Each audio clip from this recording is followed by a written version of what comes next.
उमा एक विधवा औरत थी जिसने गांव में रहकर अपने तीनों बेटे राहुल, पंकज और पवन की परवरिश करी थी और अपने सारे गहने और जमीन बेचकर अपने तीनों बेटों को पढ़ाई करने के लिए विदेश भेजा था। ऐसे ही एक दिन ममता अपने बेटे के फोन आने का इंतजार कर रही होती है।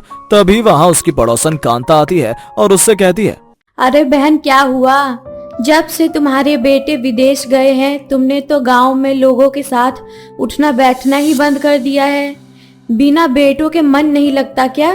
ऐसी बात नहीं है बहन, बस अब अकेली पड़ गई हूँ। खेती भी खुद करनी पड़ती है, इसीलिए वक्त नहीं मिल पाता और जो टाइम मिलता है उसमें मैं अपने बेटों से बात कर लेती हूँ। तू तो बड़ी खुशनसीब है जो तुझे इतने अच्छे बेटे मिले, वरना अपने गांव से जो भी लड़के विदेश गए उन्होंने कभी पलटकर गांव का मुंह नहीं देखा। उमा कांता की बात सुनकर घबरा जाती है और उसी वक्त अपने बेटे पंकज को फोन करती है। क्या हुआ, आपने इतनी रात को फोन किया? सब ठीक तो है ना?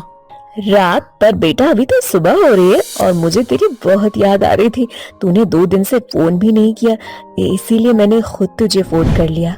माँ, गांव में दिन है, यहाँ तो रात है और वैसे भी हम तीनों भाई अभी सो रहे हैं और थोड़ी देर बाद सुबह हो जाएगी, फिर मैं खुद आपको फोन कर दूंगा। अभी रखता हूँ। अपने बेटे की आवाज सुनकर उमा के दिल को शांति मिल जाती है और वो कांता से कहती है, देखा कांता बहन, तुमने मेरे बेटे नहीं बदले और तीनों एक साथ हैं। अरे उमा, मैंने तुझे कब कहा कि तेरे बेटे तुझसे दूर हो जाएंगे? मैंने तो तुझे यही कहा कि तू भाग्यशाली है। और हाँ, इसी तरह से अपने बेटों के कांटेक्ट में रहना। कल किसने देखा है? इतना बोलकर कांता वहां से चली जाती है। अपने तीनों बेटों के कांटेक्ट में होती है, पर कांटेक्ट में रहने के बाद भी उमा को कभी पता नहीं चल पाता कि उसके तीनों बेटों ने विदेश में जाकर शादी कर ली है। ऐसे ही एक दिन उमा के तीनों बेटे अपने विदेशी बीवी के साथ अचानक से घर आ जाते हैं और अपने बेटों को अपनी बीवी के साथ देखकर होश उड़ जाते हैं। बेटा, ये 3 लड़कियां कौन है? तुम तो विदेश में पढ़ाई करने गए थे ना, तुम अचानक गांव वापस कैसे आ गए? तुमने तो मुझे बताया भी नहीं कि तुम काम से वापस आ रहे हो। हाँ, यही तो हमारा सरप्राइज था। अगर हम आपको पहले बता देते कि हम अपनी बीवी के साथ गांव आ रहे हैं तो तुम्हारे चेहरे की ये हैरानी और खुशी हम कैसे देख पाते। तुम चिंता मत करो, हमारी विदेश में नौकरी लग गई है, पर हमारी बीवियों को तो अपने ससुराल में रहना था, इसलिए हम इन तीनों को गाँव लेकर आ गए। पर बेटा, इन तीनों को तो हिंदी भी नहीं आती होगी, ये तीनों गांव में कैसे रह पाएंगी? शहर और विदेश कितना आगे बढ़ चुका है, पर गांव तो आज भी उतना ही है। नो मॉम, हमें हिंदी आता है। यहाँ आने से पहले हमने पूरा हिंदी सीखा और कोर्स किया। और नो मॉम जी, आप हमारी चिंता मत कीजिए। गांव में लोग कैसे रहता है, कैसे खाता है एंड कैसे चलता है, हम पूरा रिसर्च करके यहाँ आया है। यस मोम जी, मेरी दोनों सिस्टर बिल्कुल सही कह रही। हम तीनों को एक गाँव से बहुत लगाव है। हम एक बार इंडिया घूमने के लिए आए थे, तभी हमने इंडिया पसंद आ गया था और हम तीनों ने डिसाइड कर लिया कि हम इंडियन लड़के से शादी करके इंडिया में बस जाएंगे।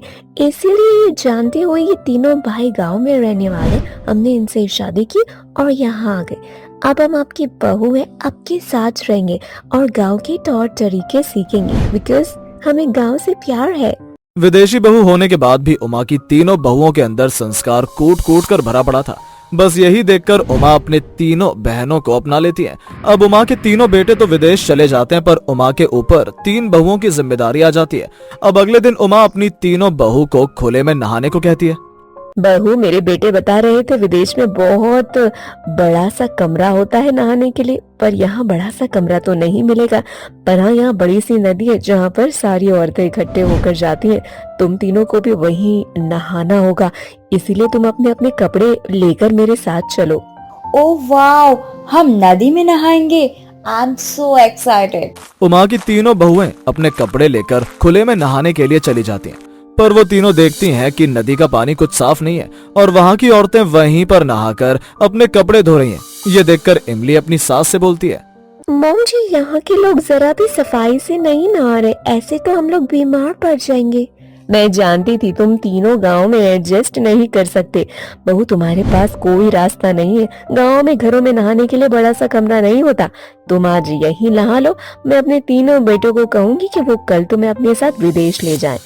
नहीं नहीं मॉम जी, ये इमली तो मैड है। हाँ, हम यहाँ पर मैनेज कर लेंगे। हम भी यहाँ के लोगों की तरह बन जाएंगे। या मॉम, आप नाराज मत होइए, ऐना सही कह रही है। मैं नाराज नहीं हूँ मेरी प्यारी बहू, मैं तो बस तुम्हारे भले के लिए कह रही थी। पर फिर भी तुम्हें यहाँ के लोगों की तरह रहना ही है, तो तुम्हें यहाँ के लोगों की तरह रहन सहन सीखना होगा। विदेश का नाम सुनते ही उमा की तीनों विदेशी बहू चुप हो जाती हैं और गांव में बाकी औरतों की तरह खुले में नहाती हैं। अरे उमा, तेरी ये वही 3 विदेशी बहू है ना, जिसे तेरे बेटे विदेश से लेकर आए हैं? हाँ, ये मेरी 3 विदेशी बहुएं हैं, पर मुझे इससे फर्क नहीं पड़ता। विदेशी बहू होने के बाद भी वो तीनों यहाँ खुले में नहाने आई हैं। हमें ये नदी पर आकर बहुत अच्छा लग रहा है। हमारे विदेश में स्विमिंग पूल होते हैं, वहाँ का पानी यहाँ से साफ होता है, पर वो हमें चार्ज पर करने होते हैं। पर यहाँ कितना अच्छा है, यहाँ कोई चार्ज पे नहीं करना पड़ता। आज मैं बहुत देर तक नहाऊंगी। वो सब तो ठीक है बहू, पर यहाँ पर थोड़ा देख कर नहाना। यहाँ के मर्द बड़े गंदे हैं, ये जानते हुए भी कि ये नदी औरतों का है। यहाँ उनका आना जाना रहता है, किसी भी वक्त यहाँ के मर्द मुंह उठाकर आ जाते हैं। ताकि इसकी चिंता आप मत करो, हम तीनों आ गए हैं ना, अब यहाँ कोई मर्द नहीं आ सकता। इस नदी पर अब औरतों का ही कब्जा रहेगा। अगर यहाँ कोई मर्द आया तो उसे जेल की हवा खानी पड़ेगी। इतना बोलकर उमा की तीनों बहुएं नदी में नहाने के लिए चली जाती हैं। अब इसी तरह से कुछ दिन बीत जाते हैं और देखते ही देखते उमा की तीनों विदेशी बहू विदेशी से देसी बन जाती हैं और औरतों के साथ रोजाना खुले में जाकर स्नान करती हैं और गांव के पूरे मजे लेती हैं और गांव के रंग में ही रंग जाती हैं।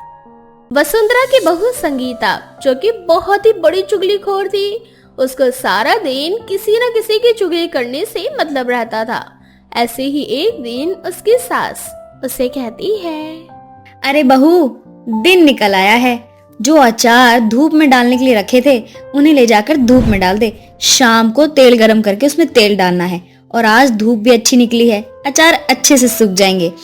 और मेरी बात ना ध्यान से सुन लेना, अगर काम ढंग से नहीं किया ना तूने, तो मुझसे बुरा तो कोई नहीं होगा। अरे माँ जी, आप बिल्कुल चिंता मत करो। आपने जो बोला है वो मैं बिल्कुल सही तरीके से और सही समय पर कर दूंगी। मेरा फर्ज है मैं आपको हमेशा खुश रखूं और इस घर की पूरी जिम्मेदारी को बखूबी निभा लूं। फिर सर्वगुण संपन्न बहू जो हूँ, मेरी माँ ने मुझे बहुत अच्छे संस्कार दिए हैं। हाँ हाँ, तेरे संस्कार कितने अच्छे हैं ये मुझे अच्छे से पता है। इसे कहते हैं कि अपने मुआ मिट्ठू। अपनी तारीफ करने का एक भी मौका नहीं छोड़ती तू। जितना बोला है उतना कर, और बाकी का जो काम पड़ा है ना उसे भी समय से कर लेना। मैं जरा अपनी सहेली के घर जा रही हूँ, कीर्तन है ना उसके घर। जब तक घर आऊँ तब तक घर का सारा काम खत्म हो जाना चाहिए। इतना बोलकर सास वहाँ से चली जाती है। थोड़ी देर बाद संगीता के फोन पर उसकी माँ का फोन आता है। हाँ माँ, लगी हूँ घर के काम में। बुढ़िया मुझ पर इतना सारा काम का बोझ डालकर अपनी सहेली के घर चले गई। अब आप ही बताओ, अकेली नन्ही सी जान क्या क्या काम करेगी। सच में तेरी सास के तो बड़े ही आराम है। कभी यहाँ घूमती है, कभी यहाँ घूमती है, कभी वहाँ घूमती है। पूरे घर की जिम्मेदारी मेरी बेटी के ऊपर छोड़ रखी है उस बुढ़िया ने तो। वही तो, सारा दिन अपनी बेटी से लगी रहती है फोन पर। सुना है मेरी ननद अपनी सास से बहुत लड़ाई करती है। अरे जैसी माँ है वैसी तो बेटी होगी ना, आखिर बच्चों के अंदर भी तो माँ के संस्कार होते हैं। बात तो तेरी बिल्कुल सही है बेटा। खैर हमें क्या, मेरी जो पड़ोसन है ना, अरे वही शर्मा आंटी की लड़की, कल हमारी गली का जो बबलू है ना उसके साथ भाग गई। यही बताने के लिए तो मैंने तुझे फोन किया था। अच्छा, वैसे आपको पता है मेरी ननद की शादी को 3 साल हो चुके हैं, अभी तक कोई बच्चा नहीं हुआ है। इस वजह से उनके ससुराल में आए दिन कलेश होता रहता है। ये बात अभी घर के अंदर ही है, बाहर वालों को पता भी नहीं है कि क्या चल रहा है। खैर मेरी आदत है, मैं कभी किसी की चुगली नहीं करती। अब जरा घर का काम वाम कर लूं माँ। ऐसे ही शाम हो जाती है। तभी संगीता की सास उससे बोलती है, अरे बहू, जो अचार मैंने तुझे दिए थे ना धूप में डालने के लिए, जरा ले आ, तेल डाल देती हूँ उसके अंदर गरम करके। हे भगवान, मैंने तो अचार धूप में सुखाया ही नहीं। अब क्या करूं? ये बुढ़िया तो मुझे मार डालेगी। कुछ तो बहाना लगाना पड़ेगा अच्छा सा। क्या करूं? हाँ, आइडिया। सुनाई नहीं दिया क्या महारानी तुझे? माँ जी, अचार तो ठीक से सूखा नहीं। दरअसल छत पर ना एक बिल्ली अचार के पास बार बार घूम रही थी। इस डर के मारे मैं अचार नीचे ले आई। क्या पता बिल्ली अचार के जार को नीचे से गिराकर तोड़ देती या फिर अचार छोटा कर देती तो। अरे थोड़ा बहुत तो धूप लगा होगा ना, लेकर आ, मैं देख के पता कर लूंगी कि कितना धूप लगा है और कितना नहीं। माँ जी थोड़ा सा भी धूप नहीं लग पाया। अरे तुझे चुगली करने से फुर्सत मिले तब तो काम के ऊपर ध्यान देगी ना। और रही बात बिल्ली की, तो बिल्ली मेरे घर में आ ही नहीं सकती। तू कह रही है कि बिल्ली छत पे बार बार आ रही थी। अरे बिल्ली आने का सवाल पैदा ही नहीं होता, क्योंकि बिल्डिंग इतनी ऊंची है तो बिल्ली कहाँ से आएगी। अगर अपनी आदत नहीं सुधार सकती तो कम से कम झूठ भी मत बोला कर। दोनों माँ बेटी बैठकर यहाँ वहाँ की चुगलियाँ करती रहती हैं। सास को बहुत गुस्सा आता है और वो तुरंत घर से बाहर चली जाती है। सास अपनी बहू की चुगली करने की आदत से बहुत परेशान थी। चलते चलते रास्ते में सास को कई बार दिखाई देती है। सास बाबा के पास जाती है और उनको अपना सारा दुखड़ा सुनाती है, जिसके बाद बाबा उससे कहते हैं, अच्छा, तो तुम अपनी बहू की चुगली करने की आदत से परेशान हो। चिंता मत करो, उसे सबक सिखाने के लिए मेरे पास एक तरकीब है। ये एक चमत्कारी गोली है। इस गोली को अपनी बहू को दूध में मिलाकर दे देना। उसके अगले ही दिन ये गोली अपना असर दिखाना शुरू कर देगी। जब तुम्हारी बहू चुगली करना शुरू करेगी तब यह चमत्कारी गोली उसकी जुबान इतनी ज्यादा लंबी कर देगी। ऐसा 3 दिनों तक रहेगा और उसकी जुबान तब ठीक होगी जब उसे सच में अपनी गलती का एहसास होगा, और उसे इस गलती का एहसास तुम ही दिलाओगी। एक सास के जरिए ही उसकी बहू की बुरी आदत हमेशा हमेशा के लिए दूर होगी। सास वो गोली लेकर घर आ जाती है और अपनी बहू को दूध में मिलाकर दे देती है। ऐसे ही अगले दिन बहू फिर से फोन पर किसी से बातें करते हुए किसी की चुगली करना शुरू कर देती है। और जैसे ही वो चुगली करना शुरू करती है, उसकी जीभ धीरे धीरे लंबी होती जा रही थी। उसकी जीभ काफी लंबी हो चुकी थी। बहू बहुत ही ज्यादा डर जाती है और वो चिल्लाते हुए अपनी सास को बुलाती है। तभी वहाँ पर उसकी सास आती है और उससे कहती है, अरे ये क्या बहू, तेरी जीभ तो लंबी हो गई। लगता है कि चुगली करने के लिए अब परफेक्ट बन चुकी है। आखिर इतनी छोटी सी जीभ से कितनी चुगली कर पाएगी, इसीलिए भगवान ने लंबी जीभ कर दी ताकि तू जी भर के चुगलियां कर सके। नहीं माँ जी, मुझे इस लंबी जुबान से ना बहुत ज्यादा तकलीफ हो रही है। ऐसा लग रहा है जैसे मेरी जीभ अंदर से खिंच रही है और मुझे दर्द भी हो रहा है। ऐसा कैसे हो सकता है माँ जी, ये क्या हो गया मेरे साथ? इसे कहते हैं बुरे कर्म का नतीजा हमेशा बुरा होता है। अगर इंसान अपने ही कर्मों के फल से घबराने और डरने लग जाए तो उसे समझ जाना चाहिए कि उसके किए हुए कर्म कर्म नहीं बल्कि कुकर्म थे। और तुझे अभी भी समझ में नहीं आया बहू कि मैं तुझे क्या समझाना चाहती थी और ये सब क्या है? आज मुझे बहुत दर्द हो रहा है, मुझे किसी डॉक्टर के पास ले चलिए ताकि वो मुझे ठीक कर दे। दरअसल बहू, ये एक ऐसी परेशानी है जो डॉक्टर भी ठीक नहीं कर सकता। मुझे कल सपना आया था कि सपने में भगवान ने मुझे कहा था कि अगर तेरी बहू चुगली करना बंद नहीं करेगी तो मैं उसकी जीभ लंबी कर दूंगा। और देख, मेरा सपना सच हुआ। और उन्होंने ये भी कहा था कि जब तुझे सच में अपनी गलती का एहसास हो जाएगा, उसके ठीक 3 दिन बाद तेरी जीभ पहले जैसी हो जाएगी। अब ये तो तुझे पता होगा ना कि तुझे सच में अपनी गलती का एहसास हुआ भी है या नहीं। हाँ माँ जी, मैंने अपनी ही ननद की चुगली फिर से अपनी माँ से की थी और जैसे ही मैंने ये चुगली की वैसे मेरी जीभ इतनी लंबी हो गई। माँ जी, मुझे अपनी गलती का एहसास हो गया है। सही कहा है आपने कि बुरे कर्म का नतीजा हमेशा बुरा ही होता है। मैं आए दिन हर किसी न किसी की बुराई करती रहती थी, चुगली करती रहती थी। यहाँ की बात वहाँ करने में मुझे बड़ा मजा आता था और आए दिन का ये मजा मेरे लिए इतनी बड़ी सजा बन गई। माँ जी, अब मैं कैसे ठीक होंगी? वादा करती हूँ अब मैं किसी की चुगली नहीं करूंगी। अब बस मुझे किसी तरह ठीक कर दो। मुझे अपनी गलती का एहसास हो चुका है। मैं वादा करती हूँ अब मैं कभी किसी की चुगली नहीं करूंगी।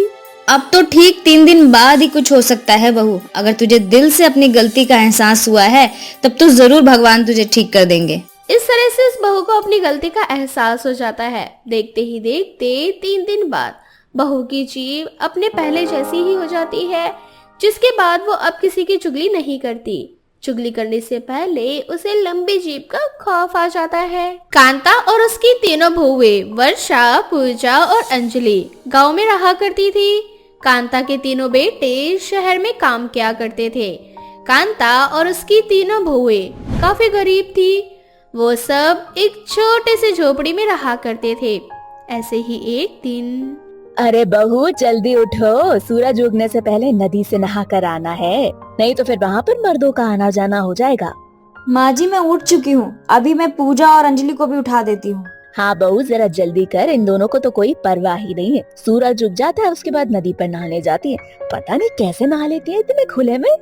आज भी वर्षा के उठाने पर उसकी दोनों देवरानी नहीं उठती। बहुत जल्द सुबह होने वाली थी, इसलिए हमेशा की तरह आज भी वर्षा और कांता अकेले ही खुले में नहाने के लिए चले जाते हैं।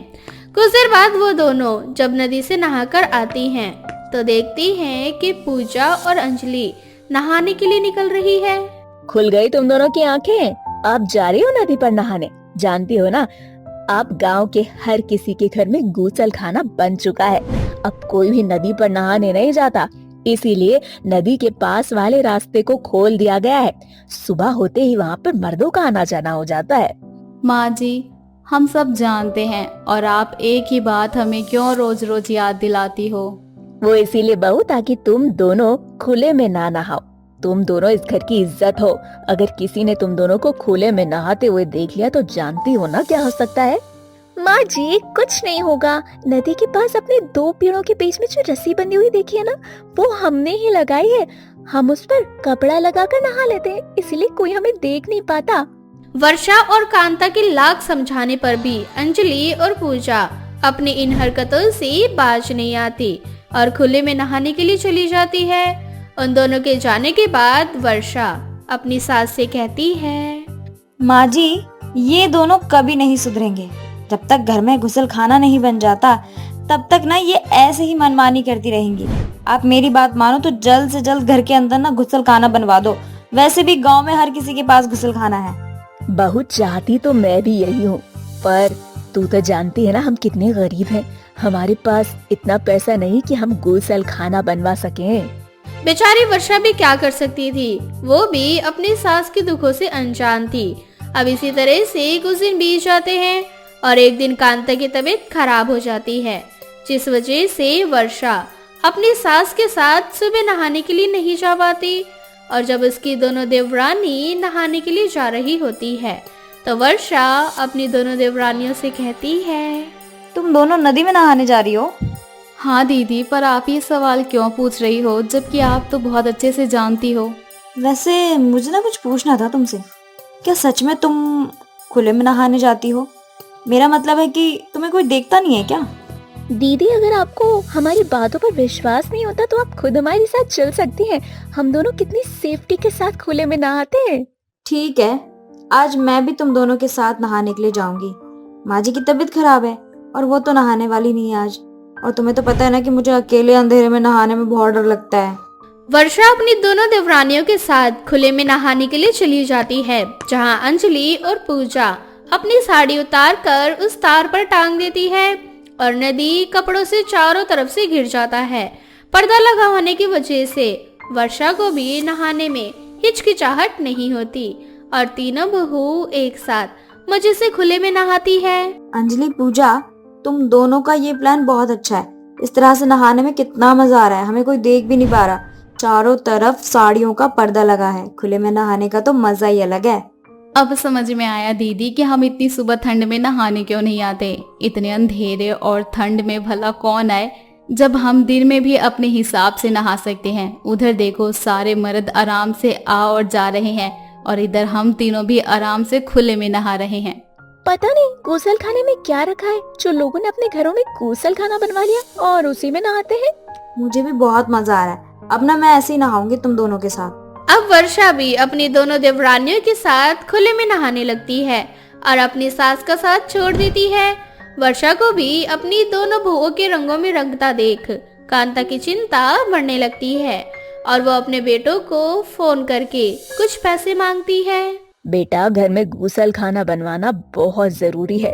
अब नदी पर कोई नहीं जाता, वहाँ का रास्ता भी पूरी तरह से खुल चुका है। हर समय भीड़ लगी रहती है।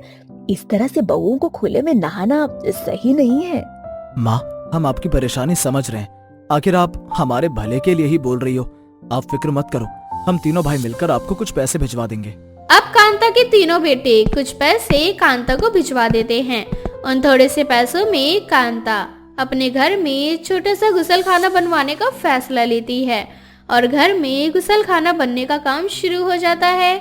पर ये देखकर तीनों बहुओं का मुंह बन जाता है और वो अपनी सास से लड़ने लगती है। माँ जी, जब आप जानती हो कि हमारे पास इतने पैसे नहीं है कि हम गुसलखाना बनवा सके, तो आप क्यों इन पैसों का गुसलखाना बनवाने में बर्बाद कर रही हो? आप इन पैसों से एक नया कमरा भी तो बनवा सकती थी ना। अगर कमरा बन जाता तो कितना अच्छा रहता। हम कितनी मुश्किल से एक ही कमरे में अपना गुजारा कर रहे हैं। मैं तुम तीनों की सास हूँ। तुम तीनों ने अपनी बेशर्मी आज पानी में जाके धो लेना, क्योंकि आने वाले कुछ समय में तुम तीनों अपनी बेशर्मी दिखाने के लिए नदी पर नहीं जा पाओगी। कांता अपनी तीनों बहुओं को करारा जवाब देती है और बहुत जल्द घर में गुसलखाना बन जाता है। गुसलखाना बनने के बाद भी कांता की तीनों बहू खुले में ही नहाने जाती है। माँ जी तो हमेशा चाहती थी गुसलखाना बने, मैं भी चाहती थी, लेकिन अब मेरा मन नहीं करता। दीदी बन जाने दो गुसलखाना, हम तीनों यहीं पर नहाया करेंगे।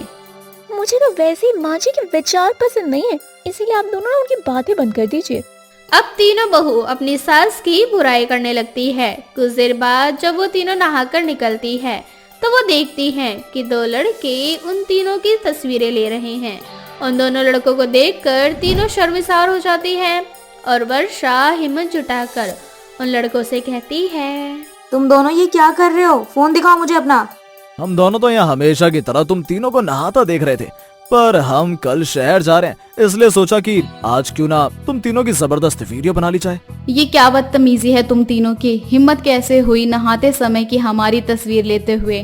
तुम तीनों आराम से बोलो, बेशर्मों की तरह खुले में खुद नहाती हो और हमें बदतमीज बोल रही हो। अरे जब तुम्हारे घर में गुसलखाना बन गया तो क्यों आती हो खुले में नहाने, हम जैसे लड़कों को रिझाने के लिए। उन लड़कों की बातें सुनकर उन तीनों बहुओं को अपनी गलती का एहसास हो जाता है और समझ आ जाता है कि उनकी सास खुले में नहाने से क्यों मना कर रही थी। तो वहीं दूसरी ओर अंजलि बिना घबराए उन लड़कों के हाथों से उनका फोन छीनकर नदी में फेंक देती है। तुम दोनों ने बहुत बड़ी गलती की। मैं किसी से नहीं डरती। मैंने सारे सबूत मिटा दिए और आज के आज जाकर मैं तुम दोनों की कंप्लेंट भी करूंगी। अब तीनों बहू जाकर उन बदमाश लड़कों की कंप्लेंट करा देती है। पुलिस वाले आकर जल्द से जल्द उन दोनों लड़कों को गिरफ्तार कर लेते हैं, जिसके बाद कांता की तीनों बहुएं खुले में ना नहा कर अपने घर के बने गुसलखाने में ही नहाती है।